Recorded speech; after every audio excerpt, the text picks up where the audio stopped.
everyone, and welcome to Are We Doing This? I'm Lauren Parajon. And I'm Lauren Butler. We're two millennial moms on the brink of 40, looking for new ways to shake things up. We're here to challenge ourselves, each other, and you to get out of our comfort zones and try something new. So if you've caught yourself wondering, what's next? You're in the right spot. So are we doing this? Looks like it. Let's get into it. Hey, welcome to episode 4. That means it's been 1 month. Congrats. Happy 1 month. We just have a little party. I can't believe we've been doing this for I know. a whole month. What I love about it actually is that, I know you and I we keep in touch just via text every now and then, but when was the last time you and I had an actual phone call where we weren't on speakerphone with kids running around? So Totally. I think my favorite thing about this is that you and I have found we'll call it 2 hours because it does take us an hour to catch up and set up our equipment while we chat every week. But I think that's my favorite part of this so far is just catching up with you. And I wish we could do it with all of our friends. We should rope in some more friends sometime. But yeah. Thanks. What's been your favorite thing? Yeah. Well, now I have. That's my favorite part too. No, it's true. I love getting to talk to you so much. I was just telling a friend the other day, I was like, now you're in my texts every day, all day. We're talking all the time.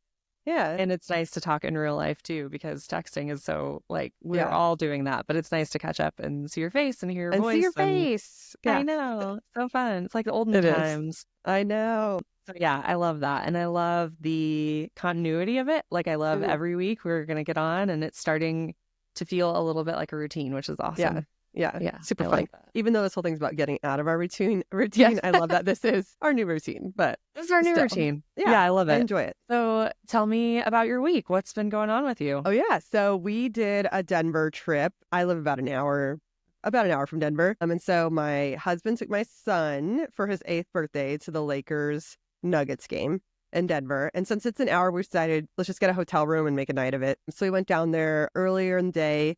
And we had lunch at this delicious pizza. I think it's the best pizza I've ever had. It's called Blue Pan Pizza in Denver. And it is Detroit style, which I didn't know was a thing. It's just kind of deep dish, but also square or rectangular. I don't know. It was so good. I think any pizza with honey on it is kind of outstanding. And the kids got to make their own pizza there. So they loved that. That was fun. And then we went to the Museum of Illusions in Denver, which was actually much cooler than I thought it was going to be.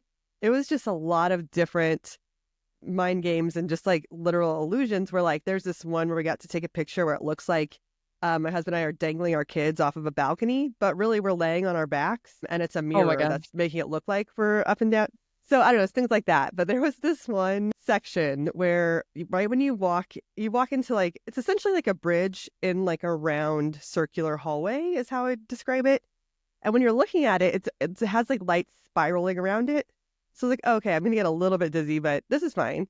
The second you step onto the bridge, for some reason, your brain realizes that it's not the light spinning, it's the structure you're standing on is spinning. Okay. So you feel like you're going upside down on this thing. And it ruined my day. The rest of it, I was nauseous, cross-eyed, sweaty. I got out. I'm gripping the side of this thing because in my brain we're spinning around. And so I'm gripping, trying to get across this bridge. Okay, but you're not spinning. So it's just an optical illusion? It's an optical illusion that no way. You convince yourself. And my husband was the same way. He was gripping the sides. As soon as we got out, we were both sweating. It's just I can't do that. I can't look at it. The kids wanted to go back in and we were y'all can do it. We're not touching it. I think it's an old people thing where all of a sudden vertigo, I used to love all the spinny rides and stuff like that, and I literally felt like I needed to get back in and they needed to spin me the other way because I needed to recalibrate. The rest of the day I felt like I was walking sideways.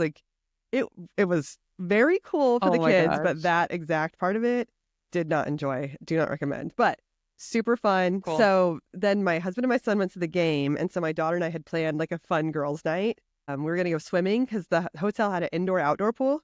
So you're inside and then you swim underneath and then you're outside. It was maybe 40 degrees possibly at night. And so there were it had a beautiful view of the mountains and everything, but it was too cold for me. I threw her diving stick 5 times and I was I can't do it. And so and she was violently shivering and she was I'm not cold.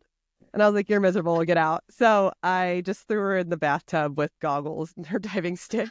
And she had a good time. Like she didn't care. She had a blast. I love There it. was bar soap. My kids think bar soap is like a luxury because Really? because we always have liquid soap at our house or body wash. And Oh, so anytime we go to a hotel, I'm so psyched about bar soap, which is hilarious to me. that's so funny. Yeah. So she had a blast. And then we ordered room service and I got her some cranberry juice. We poured it in a wine glass and I got a glass of wine and we like cheers and took pictures of us with our room service. And she just kept saying, best day ever. Oh my and, gosh, that's so yeah, cute. she fell asleep. And then I finished watching Love is Blind. And then the Lakers won. So my husband and son came back very jazzed, very excited. So they had a great time. And so it was a fun little trip. And I think, I think the kids had a good time and it was an easy 1-day trip for us. So it was fun. But I want to hear about California. I want to hear about your kid-free trip. That sounds super fun. Yeah. So for my husband's 40th birthday, his parents gifted him, and therefore us. I now love my husband's birthday, a trip to. I thought you were going to say, I now love my husband's parents. I've always been a big fan. Always been a fan of theirs. I have really great in-laws. I really scored on that front, which is amazing because I know so many people are challenged with that. Yeah. But mine are great. Zero complaints. And yeah, they gifted him a big trip. So we went to San Francisco for the long weekend. We left on Friday and came back Monday. Yeah. And it was awesome. We just got to stay in a hotel by ourselves and go explore the city and really great food. I know you had a fancy meal one night. Where did you go? Yes. So because they were so generous to gift us this trip, we kind of spent our birthday allowance on going out to a fine dining experience. So we went to this restaurant in San Francisco. I don't know if anybody will know it, but it's called Atelier Cren. I practiced saying that and I still messed it up. So it's this really kind of pseudo-famous French Michelin-starred restaurant in San Francisco. And it's really beautiful. It's like this really small, unassuming place. It's funny, the front of it, there's no signage. And it took us a second to find it. We had the address, but there's no, it's very understated. And so anyway, there's just this guy host standing out on the street corner in a suit. Weird. I'm well, maybe this is where this is where we're going. So anyway, it's just super awesome. They know you, you tell them, what you're celebrating and they know to expect you. And it was really, really good. All the food was delicious. There was 13 or something crazy courses. I'd be so full. And every single time. So first of all, we come in, it's this pretty small dining room. We're all sitting there and there's so many servers. They're just buzzing around, picking up everybody's plates and it was wild. And so we started having nicknames for all of them because they all were so different. And every single time they brought out a new course, they would change out all of the silverware and bring us a new tiny spoon to eat. I would have stolen all of those. I love mini spoons, many things. And they were always different. So once they were carved out of wood, and then the next time it was hammered metal, and then the next time it was gold, and it was okay, this is. And they had their own little spoon stand that you stood the spoon on. Anyway, it was delicious, and it was also a funny and entertaining and really great experience. Zach was I know they're really big on being sustainable, but it's gonna the dishwashing of all of these tiny little baby dishes. No way. Too. A little mini dishwasher right there. What's the story here? No, but it was delicious. The food was incredible. Some really good wine. We got a few texts. Yeah. Oh yes, we were overserved and undersnacked is what I told the girls on Saturday night. Yeah. That's you know funny. what? Listen, when you're kid-free, an adult and you're out on the town and you're Uber. We just Ubered everywhere. We didn't have a car. No, you Waymo'd. Talk about that. You didn't Uber, you Waymo'd. Well, we Ubered most of the trip, but then we did decide on one short venture to try Waymo. So in San Francisco, the Waymos are everywhere. Yeah. And Waymos are self-driving cars if you live somewhere that doesn't have them. I had never seen them before. Yeah.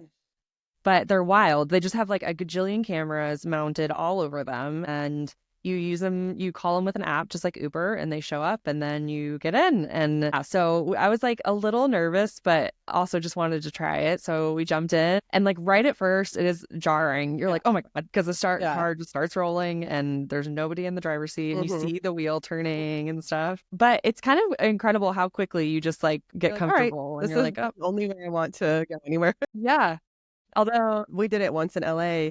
when we were visiting my brother. And I was like, this is so much better than Uber or Lyft because I don't have to worry about anyone's stinky cologne, their awful music choices, the temperature of the vehicle. You're in control of all of it. And you can talk about whatever you want. Because like usually, you know, if you're like home from a night out and you want to talk about things, you can't because the driver's right there. And so not having a driver, I was like, this is incredible. I would use it all the time. Pretty awesome. And it was much cheaper too because they don't have to pay a driver. So I was like, this is the only way I want to travel now.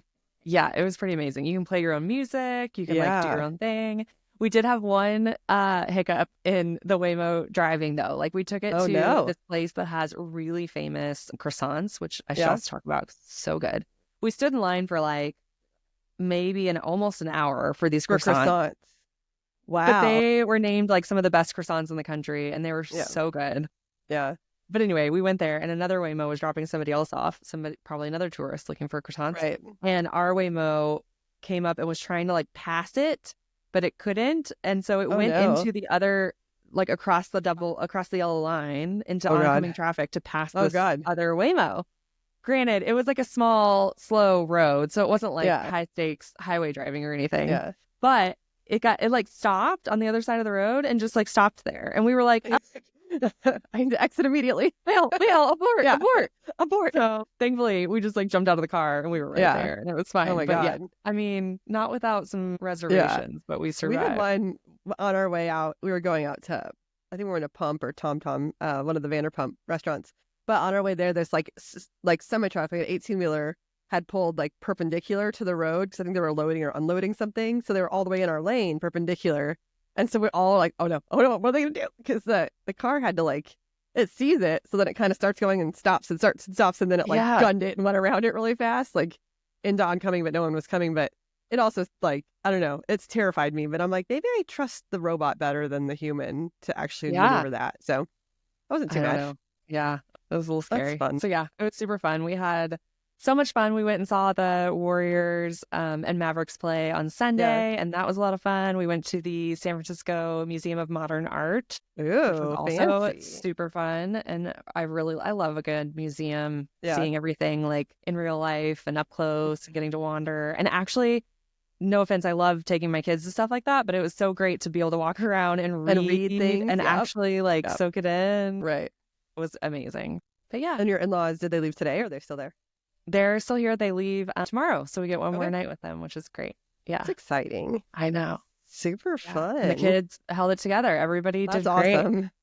No meltdowns. No major meltdowns that we heard about, at least. Okay. Yeah.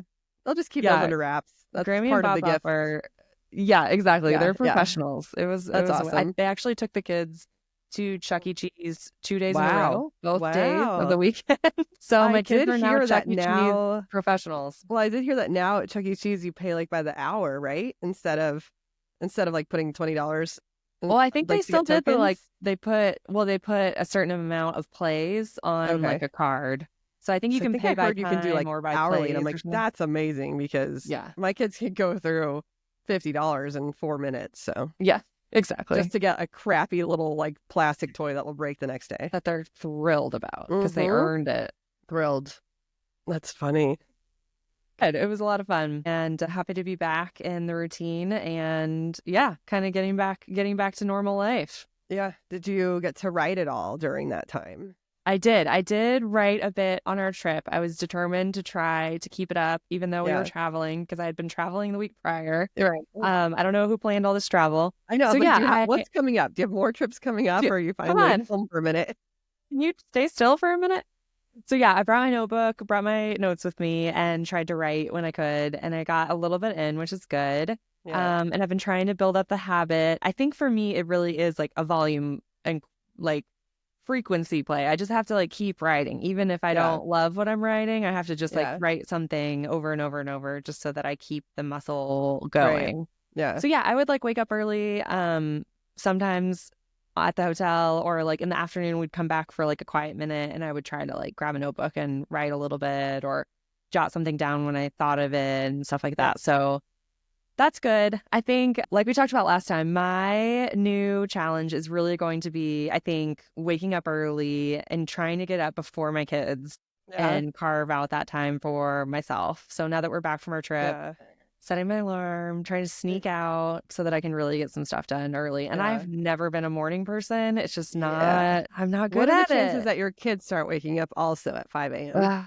High. Yeah. Maybe I can just like quietly enough sneak down and have like my coffee pre-made. So I can just push the button. Right. And then maybe coffee can be the thing that like really motivates motivation. Me. Yeah. I hope so.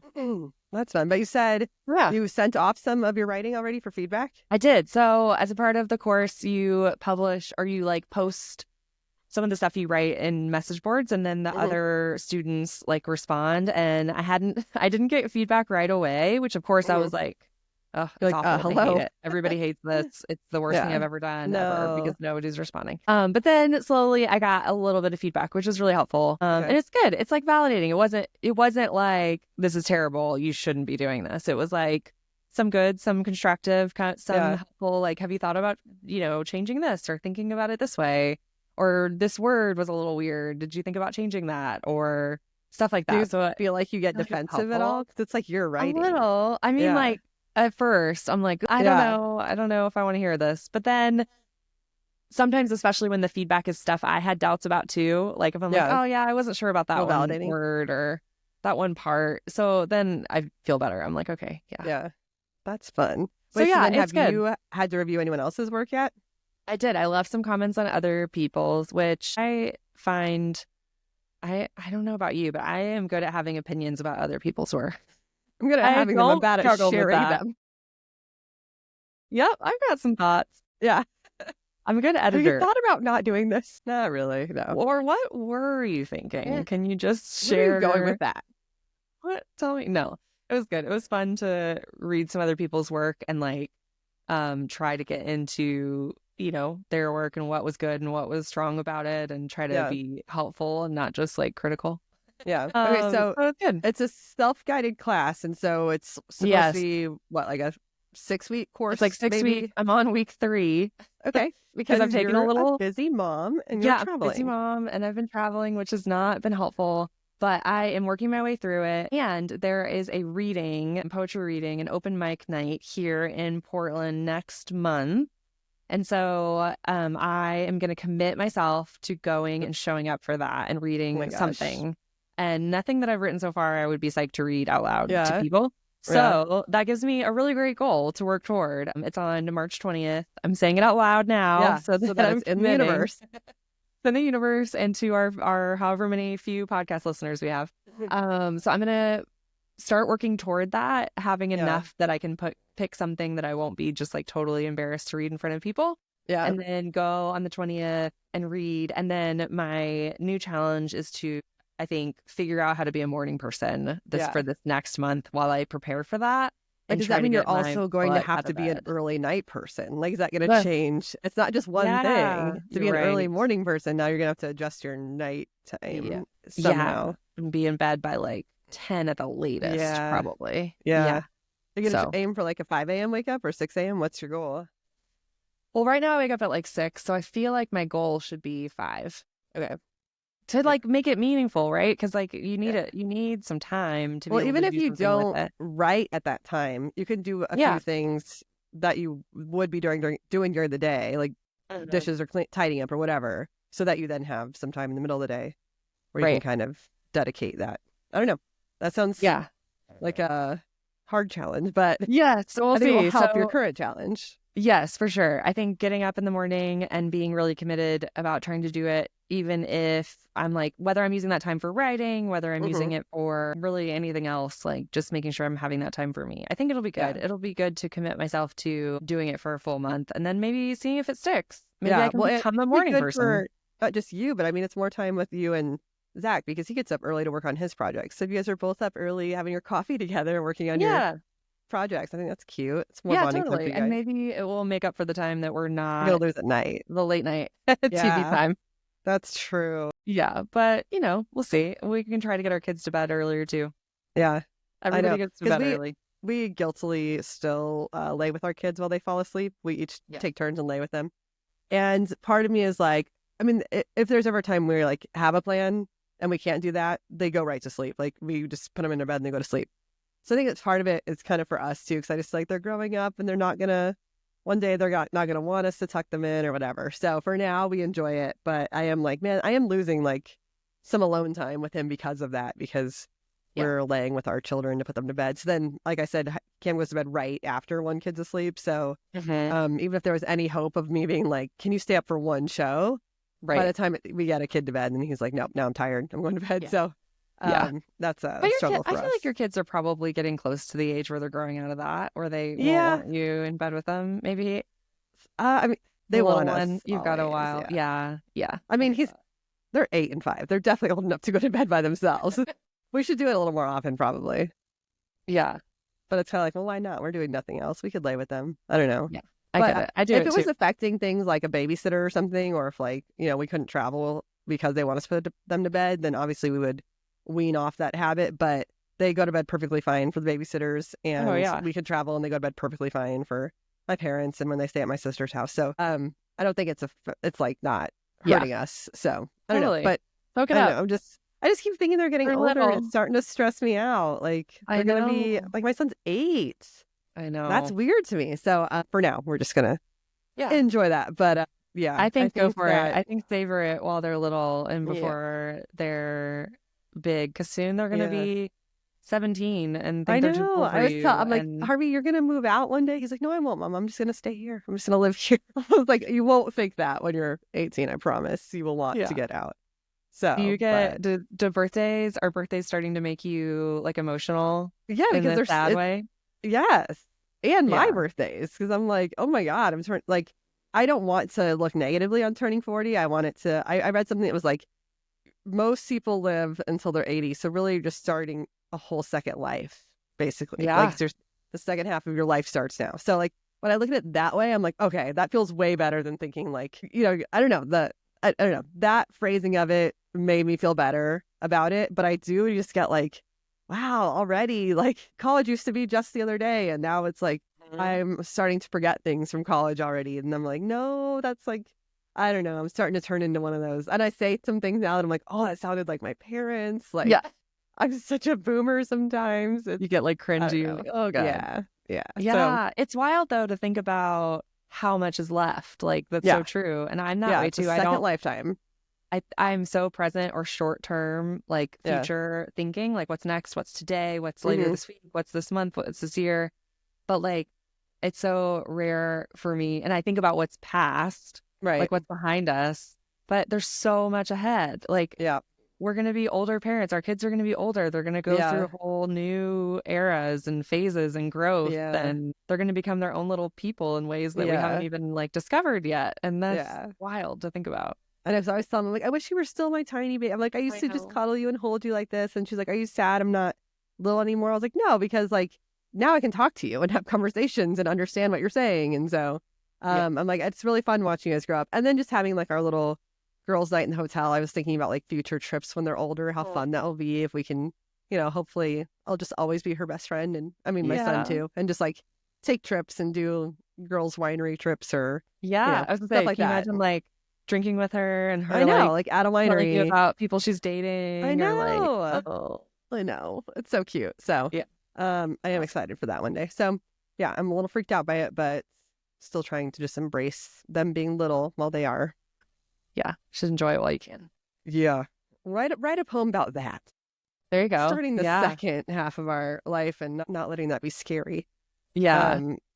All right. So that's where you are at poetry. Your new challenge is waking up early, becoming a morning person. Yes. Probably the challenge isn't just waking up early, but learning how to enjoy that or look forward to it. Right. Like, I want to figure out how to not just drag my butt out of bed and then like just sit there, but like try to actually wake up. Like, what's the routine that's going to work? Should I like drink something hot or cold or something like right off the bat? So I like wake up a little bit, and how do I get the most out of it? Yeah.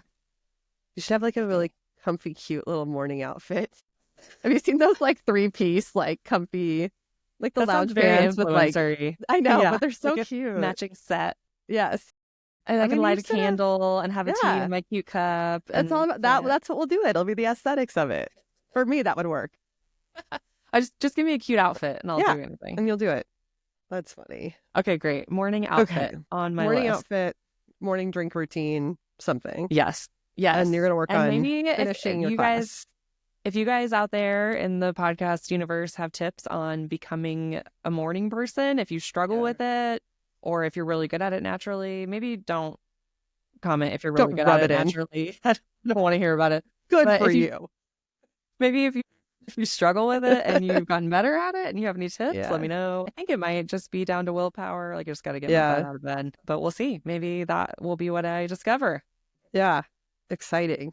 All right. So my current challenge. Let's give an update on yours. What's going on with Amazon? Challenging. It's a challenge. So originally, all I had read that it's like, anyone can sign up for it. And the application process was really easy. It's just like name, tax info, your bank account info.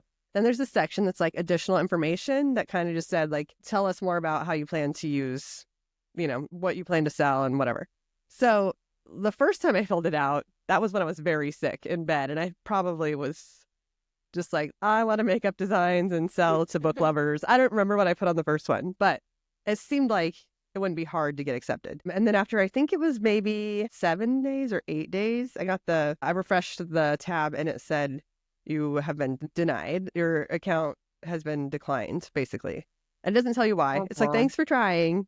And then it says, like, I Googled it and it says you can't try again. And I was like, oh no, I don't understand. So then I was watching a bunch of YouTube videos to figure it out. And you can try again. You just have to create a new email address every time you try again.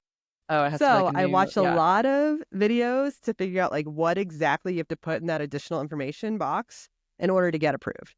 So it said, like, put something in there that makes them believe that you read all the terms and services, because a lot of like what becomes work for Amazon is when an unexperienced person gets on there and then tries to sell a shirt with like a logo on it. You can't do that. Right. And so then it's their time and manpower to then take those down and explain copyright and trademark infringements. So basically it says to say that you have read it, but it's only 512 characters is how much room you have for your additional information. So it said to, first of all, characters, not 500 words. Characters, very small. You have like 4 sentences to fill. Yeah. So you have to also, so basically explain that you are an artist, which I'm a cake artist, I guess. Yeah, artist. Yeah, we'll call it artist. Yeah. And to make sure you said that you read the rules, to make sure you're using, perfect grammar, punctuation, and to not look like you're begging. So like I watched a bunch of videos. I was like, okay, I got it now. I might have used ChatGPT to help me, just like I said, obviously. Make sure I'm following all these guidelines, put it in 512 characters. Here's my experience. So I got that. I was like, perfect. Now I'm definitely going to get approved, right? So I put it in there, all excited. I think like 4 days later, it was like denied. And I'm like, what is it now? And one thing I was able to include in there, like in my past, when I worked for that reality show, part of my job was identifying people. A lot of people would just make merchandise, not with our permission, just using our logo and just sell all this merchandise. And so part of my job was to find all of that on Amazon and Etsy and to get it shut down. So I would have to like fill out the whole infringement copyright forms. So I thought putting that in my additional information would help me so much, because like I've worked on the back end of it, Yeah. So I made sure to include that. And I'm like, for sure, I got it. Like, I'm going to get this. And it also says to like, if you have a big following on social media, to put that in there so that they know that you're going to promote your products through your social sites. So like altogether on my social media sites, on my social media accounts that I have like 180,000 plus followers. So I put that in there. And so I'm like, all right, great. No way am I going to get denied. Yeah. So I've been denied twice. I did apply a third time with another email That address. was your most recent, was the third one you're just describing. Okay. Yeah, so I'm waiting still on that one.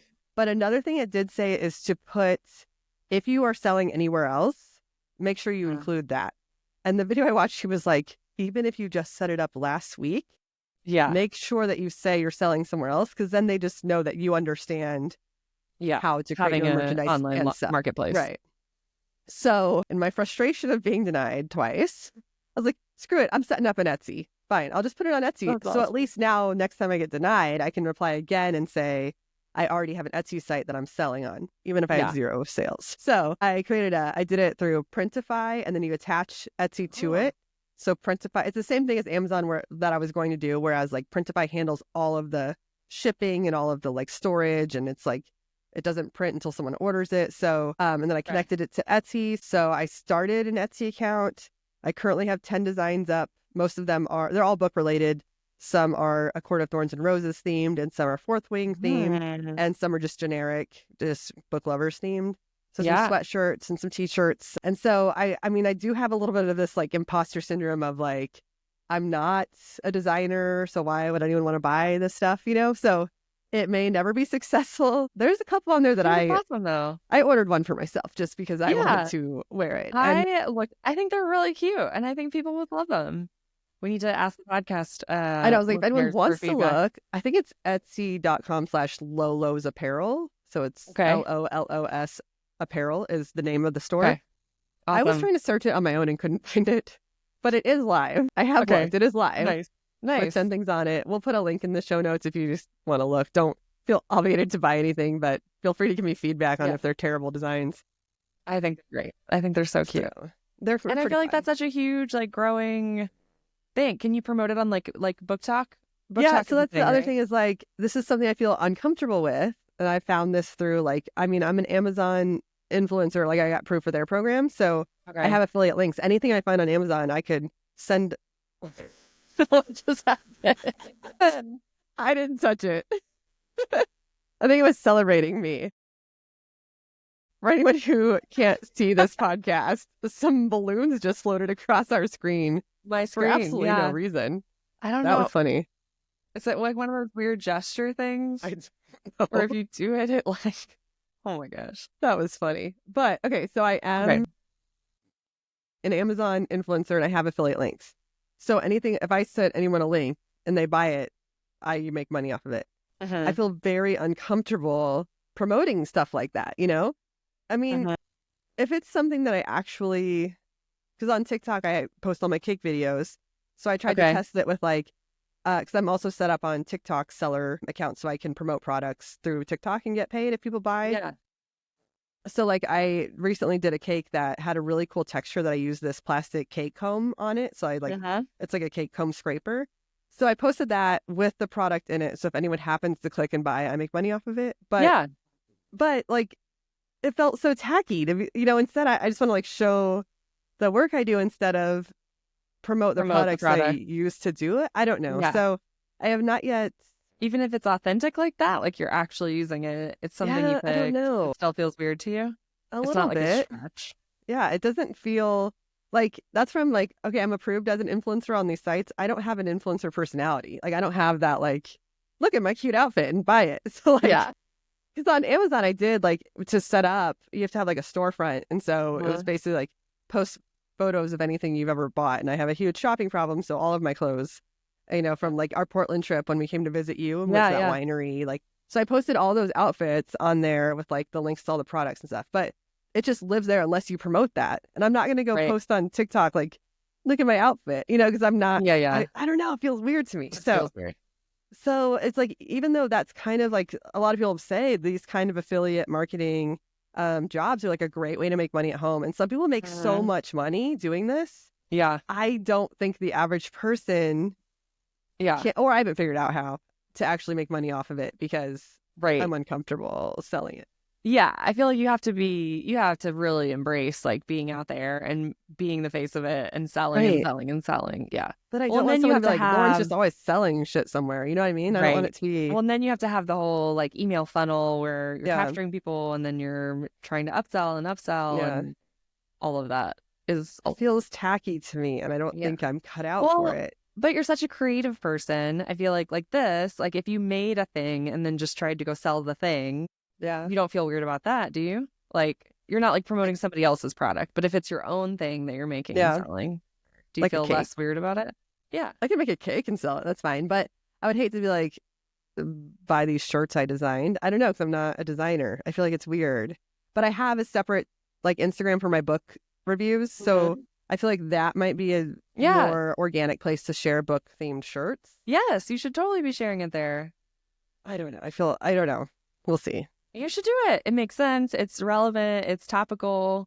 So if people are following you for book reviews, like, hey, do you also love books and like this sweatshirt? People don't have to buy it. Yeah, maybe I'll wait till the one I ordered one sample. So maybe when it comes in, I'll like. Because that's the other thing is the pictures. I mean, Printify gives you good mock-ups of it, but then when I look on Etsy, all the beautiful like photography is, I don't know if it's models or if they're just really good at using their design skills to put that logo on the shirt of the model of the, Yeah. So I think, yeah, it's like my photos are basic, but I think if I like wear one and get a photo, hopefully then I can try to promote that one and see if that works. Totally. But it's my favorite one. I have those shirts that have like lists that says blank and blank and blank and blank. Yeah, it's usually like names or places, or you didn't read A Court of Thorns and Roses, right? No, I need it's to. It's like it's a whole weird community. It's weird. But anyway, I have a slight obsession with some of the male characters in these books. But it's funny because when you're reading the first book, you kind of like, are kind of rooting for this character named Tamlin. And I think by the end of that book, you just severely hate him so much that you hate him so much. So the shirt has his name, and then Rysand and Cassian and Azriel, which are like they're so hot. But they are book characters, but I love them. But then I crossed out Tamlin's name on the top. So it's kind of a little takeoff on those shirts. So we'll see. But when that one comes in, I think I got it in like a black sweatshirt. Try to promote that. We'll see. Yeah, take some cute pictures. Yeah, hopefully. I think it'll be awesome. We'll see. Yeah. But so that's my current challenge. I'm gonna see if Amazon doesn't ever approve me, I'll also see if I can find ways to promote the Etsy store and try to get some sales that way. So do you know how the monetization, like how the profits work on that yet? So you said it. On Printify, it tells you exactly how much the cost is for them to supply the shirt, print the shirt. And it's like, for an example, basically I would make like $9 on a basic t-shirt per sale. But you can play with it. Like you can put whatever you want. So I think initially I was dropping the prices so that I would just get sales. Even though I made $5 per sale, it's something. Yeah. And then also I was like, because they go up to like 5X. And as a kind of like heavier gal, I always hated that like 2XL costs more money. It just drives me nuts. And I know it's more product and that it's more material, so it is more expensive. Yeah. But so on mine, I'm just like, no, they're going to if that means I only make $5 on that shirt, I only want to make $5 on that shirt because I think it's That's awesome. Unfair to us thicker folks. I agree. So, totally. Yeah. Yeah. So we'll see how that goes. I don't really have, obviously, a money update on that yet. Still at $0. Yeah. No, it's okay. That's awesome. Still at, so we'll see. You sticking with it and see how it goes if you get approved on Amazon? Yeah, and then like, this is a really strange opportunity that came up. So I think I mentioned my sister and I, back in COVID times, we used to go to like, our gym had a class called The Mix, and it was kickboxing and dance, which was so fun. I love hip hop music. I'm a terrible dancer. Yeah. Awful at choreography, like so bad. But I also just love the empowerment you get from kickboxing, and I just love the music. So this class was so much fun. And then COVID happened and it shut down our gym. So my sister and I just started doing it in my garage. I turned my garage into a gym. Nice. So we had a whole gym setup. And then we started filming them and just putting them on TikTok. And randomly, like some of them go viral, get like 1 million views. TikTok was paying us because once you hit a certain threshold, they can pay you to post content. I'm not talking big money here. Like I'm talking, I don't even know if we got like $200 total doing this, but we would post these short videos. And then we were like, all right, we have this big following. This is really fun. Let's make full length videos on YouTube. And we could like make money this way. This would be really cool. Well, in order to monetize YouTube videos, you can only use the licensed songs that they give you access to. Those are terrible. I'm not hating on anyone who makes that music. I'm sure. But the whole like excitement around these like dances is the music. And so then it kind of fizzled and we were like, all right, we can't do anything with that.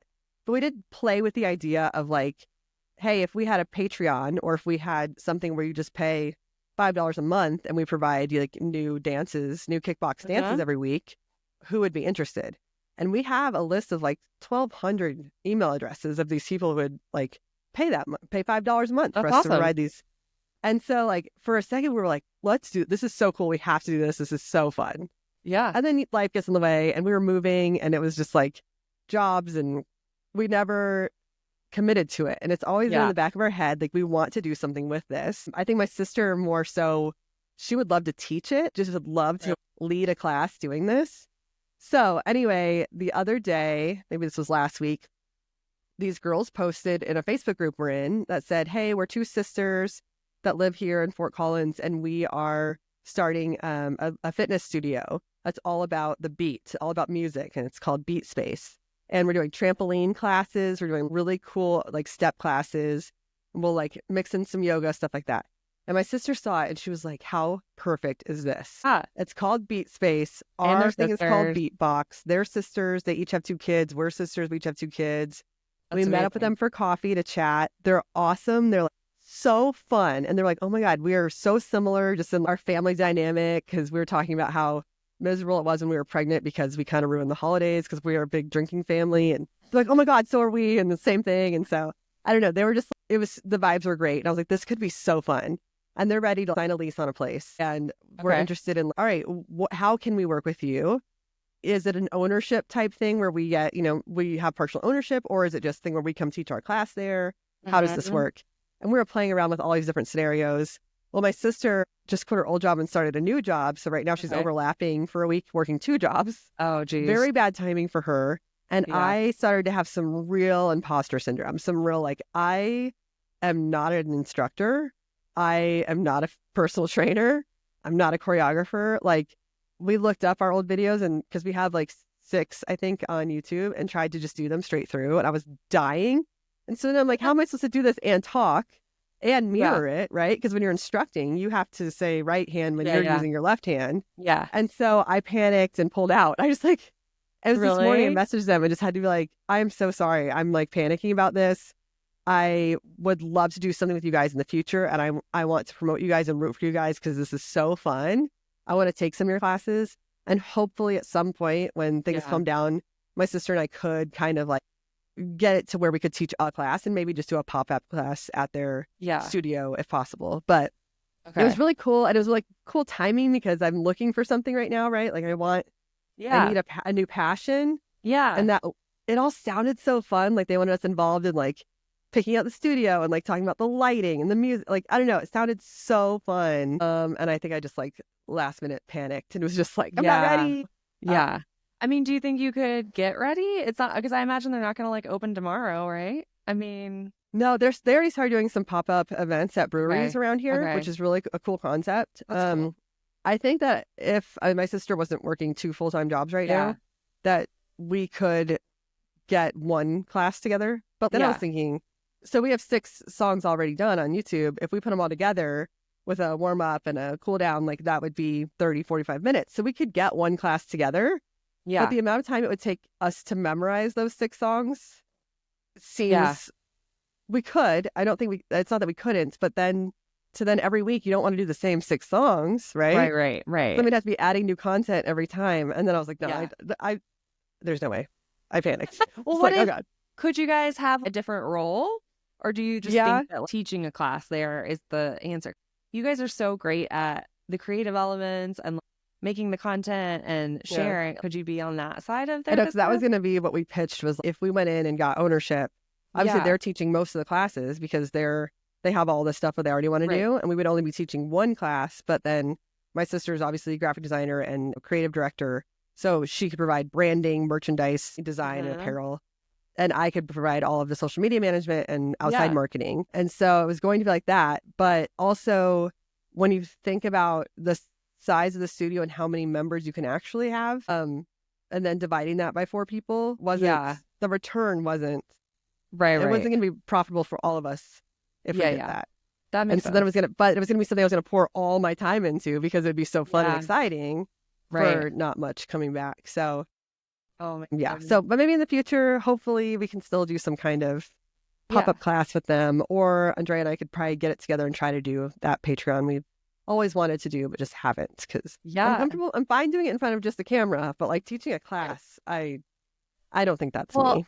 And nowadays I feel like the Patreon or like the Substack, like all the subscription models are really taking off, and I feel like people are more willing to do that, to like pay a small monthly fee, and that whole model is really working. So that could work really cool for you guys. And it sounds like even if you decide not to do it, or you have decided not to do it, it's like a good exercise to like ask yourself those questions and figure out what would make it worth doing or saying yes or saying no to. And it's like you kind of don't know how you really feel about it until an opportunity is in front of you. And then you're like, and it was fun. It was really fun. Like I created an Excel document of all of these scenarios of like, if we did a 60-40 split, if we did a 70-30 split, or if we did no split but a trade for services. And so it was fun because I don't ever get to do that part of, you know, and it'd be so fun to be part of a new business here in Fort Collins, put roots down here because we love this city so much. And so it all sounded so exciting. And I love these girls and I love their energy and everything matched with the same vibes that we had. But I just don't feel ready to do it, sadly. Well, maybe it could be something down the road. Like you could also let them get their feet under them and open and, you know, because that's hard. And see how it goes and see if it's growing. And then maybe there's something you guys could join in to do later. Yeah. I think it'd be fun. Because at one point they're like, would you want to learn our stuff and teach our classes? And I was like, absolutely not. A trampoline class? Oh my God. You could do it. And talk? Yeah. There's no way. To, like work I up would to be it. Barfing on the trampoline, like well, you over. have to negotiate that they will give you free classes while you're like training to do they it. would, I mean, they would train us. Yeah, but totally. So we'll see where it goes. I mean, all right, it's fun and exciting, and I like it. I think it, if anything, it revived our excitement about wanting to do a Patreon or something with Beatbox. Yes. So we'll see where that goes. We'll see. So what is this idea that Ashley sent us that I haven't seen yet? So Ashley sent a TikTok to, I believe she sent it to both of us. Maybe she only sent it to me, but all it said was for the podcast, ... And I opened it and it was this woman, this lady doing a workout, right? Like she's wearing these leggings doing a workout. And she said, about to make hundreds of dollars because some weirdo wanted my yoga pants after a workout. And it like links you to this website where you find people have these weird fetishes and you make all this money. And she like showed a screenshot of her, like the income she's gotten from these just weird requests. Like someone wants your sweaty yoga pants. And I'm like, that's disgusting, but not to kink shame, but that is gross to me. But but if we wanted to eventually dive back into the feet picture situation, so wait, there might be other facets to explore. I have not watched this TikTok, but where is there like a site where she does this? Like, well, it's weird because there was a site. It was called weirdwealth.com, I want to say, or weirdwealth.co. That sounds right. But when I went to that, it redirected me to like fetishfinder.com, and then I got weirded out and clicked off it. It's like, I don't want it. Abort. I don't want it. But then it also like went to like Feet Finder, which is what I was planning to use if we do the feet thing. So I'd have to explore it more probably in like an incognito window because I got scared. But it'd be interesting to see what other things aside from feet pics you could make money for. Yeah, I guess so. Yeah, I guess. Should that be our next challenge that we can like ramp up into? I think it would be so fun to see how and if and how much money you can make off. I mean, I just feel like if nobody's getting hurt and it's all anonymous. Yeah, because we're not using our feet. No, and nobody can like find me. Right. And it's not like a violation. Right. It's not. Like easy stuff to do. That's not like that I'm not uncomfortable doing. Right. Like, why not? Profit. I know. Right. I feel like we should try it because I feel like everyone wonders about it.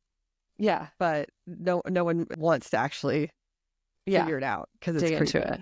Yeah. Well, I feel like we should maybe tackle that and as try. Soon as I don't want to take away from your poetry or my potential Amazon thing that may never happen, but I think that as soon as we're at a lull, we should dive in and see what happens. Okay. We can use my friend who is offering her feet, but we might have to do some research on like what scenarios and photos sell best. What are people looking for? Yeah. I think it's going to be, as you said before, I think we're about to get into some unsavory content. Unsavory territory. Yeah. It could get weird. It could get weird. But I think, we're here to spice it up. Exactly. We're here to figure it out. If we can make hundreds of dollars, if you just make why not? Quick cash. I can get over it real quick. Right. If I have to like put someone's foot in honey to get some money, let's do it. I don't know. I don't know what kind of props we're going to need. Yeah. Jeez. So Okay, well, maybe we'll take that one away and do a little research. Maybe we can launch that next week? Yeah. Question mark? In the Is near there anyone future. out there who has made money off of it and can give me some insights? Because I want to know.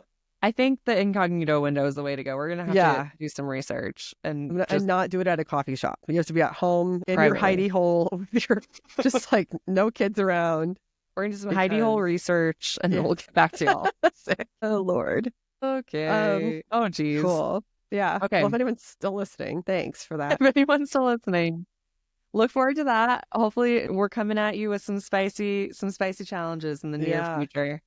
Yes. And if you guys are trying new things, let us know. My brother-in-law said, I'm thinking about joining like an adult hockey league, ice hockey as a 40-year-old. He's like, you want to join me? And I was like, no, I like my bones. I like my teeth. I don't want to get severely injured. So I'm like, you have fun. And if it's super fun, maybe we can bring you on to chat about that. But I'm not doing that. Yeah. I'd rather sell feet pictures. Yeah.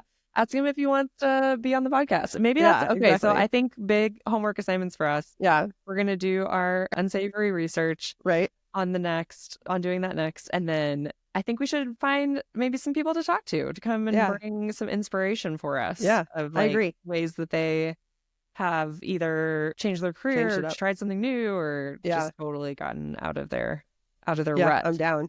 And then you pitch letting our children pick a challenge for us. And if my fear in doing that is my son would be like, I dare you to learn how to dunk a basketball. And I just know that will never happen in my lifetime. So I'm not sure how realistic theirs will be. Maybe we can figure out a way to put some guardrails on it. Like they give us a few ideas and we get to pick or something. They would think we should do. Yes. Just for fun. Okay. And write them down and share that. I think we should both do that for next week at minimum. Okay. Let's get that. What do you think? We get the ideas from our kids and then we'll bring them next week and share. Yeah. Yeah. Whether or not we do to get them, at least 3 from each kid. Okay. For Kinks. Okay. I like that. Would your youngest understand that or no? Yeah. He'll probably just be like... He'd be like, turn into a dinosaur. Buy me some candy. Or like, I dare you to buy me some candy.